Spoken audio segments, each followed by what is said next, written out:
ধন্যবাদ মাননীয় সভাপতি, মাননীয় মডারেটর, আমাকে এই বিতর্কের মধ্যে দ্বিতীয়বার বক্তব্য উপস্থাপনের সুযোগ করে দেওয়ার জন্য। বিখ্যাত দৃষ্টিবাদ বইয়ে যাযাবর লিখেছিলেন, আধুনিক বিজ্ঞান মানুষকে দিয়েছে বেগ, কিন্তু কে নিয়েছে আবেগ।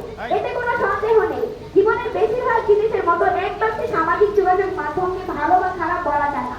কিভাবে ব্যবহার করা হয় এর উপর নির্ভর করে এর ফলাফল। এর যে অনেক ভালো দিক আছে সেটা অস্বীকার করা যায় না, আবার এর মন্দ দিকটাও অস্বীকার করা যায় না, কিন্তু এর মন্দ দিকটি বরাবরই আলোচনার বাইরে থেকে যায়, যদিও এখন বেশ জোরের সঙ্গে সেগুলো নিয়ে আলোচনা করা হচ্ছে।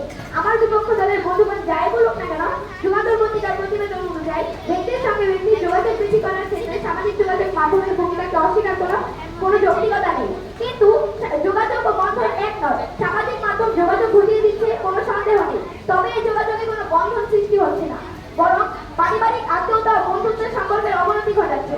বিচ্ছিন্ন দ্বীপের অধিবাসী যেন প্রত্যেক ব্যক্তি, এক ঘরে থেকেও তারা বিচ্ছিন্ন। আমার বিপক্ষ দলের প্রথম বক্তা বলেছেন যে সামাজিক যোগাযোগ মাধ্যম আমাদের পড়া সংগ্রহ করতে এবং বিভিন্ন তথ্য সংগ্রহ করতে সাহায্য করে। দ্বিতীয় বক্তা বলেছেন সংবাদ দ্রুত ছড়াতে সহায়তা করে, এছাড়াও করোনার সময় আমাদের পড়াশোনার কাজে সহায়তা করেছে। এবং তৃতীয় বক্তা বলেছেন ডিজিটাল বার্তা আদান প্রদানে সহায়তা করে। সবই ঠিক, সবই মেনে নিলাম, কিন্তু একটা জায়গায় তাদের সাথে একমত হতে পারছি না। আমরা এখন ছাত্র, আগে তো আমাদের শিক্ষার্থী জীবন শেষ করতে হবে, আগে তো আমাদের ছাত্র জীবন শেষ করতে হবে। এখন কি আমরা এইসব জানার জন্য এখন কি আমরা মোবাইল ফোন নিব হাতে নিব, এখন কি আমরা বই রেখে আগে মোবাইল ফোন ধরবো?